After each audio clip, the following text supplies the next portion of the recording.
Young tiger NTR తన నయా movie దేవరాతో ప్రస్తుతం బాక్సాఫీస్ వద్ద రికార్డు కలెక్షన్స్ ను సృష్టిస్తున్నాడు.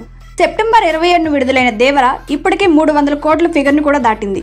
దీంతో లాంగ్ రన్లో ఎంత మేర వసూలు చేస్తుందనే ఆసక్తి అభిమానులతో పాటు సినీ ట్రేడ్ వర్గాల్లో ఉంది. ఇక దేవరా తర్వాత ఎన్టీఆర్ తన నెక్స్ట్ మూవీని ప్రశాంత్ నీల్ దర్శకత్వంలో చేస్తున్న విషయం తెలిసిందే. కొన్ని రోజుల క్రితమే పూజా కార్యక్రమాలతో ప్రారంభమైన ఈ మూవీ మీద పాన్ ఇండియా లెవెల్లో అందరిలోనూ భారీ అంచనాలే ఉన్నాయి. రెగ్యులర్ షూటింగ్ కూడా త్వరలోనే ప్రారంభం కానుంది. రీసెంట్ గా ఈ మూవీకి సంబంధించిన కొన్ని విషయాలు సోషల్ మీడియాలో చక్కర్లు కొడుతున్నాయి. బంగ్లాదేశ్ లో కథ తెరకెక్కబోతుందని, అక్కడ ఉండే తెలుగు వారికి అండగా ఉండే క్యారెక్టర్ లో ఎన్టీఆర్ నిలవబోతున్నాడనే వార్తలు వినిపిస్తున్నాయి.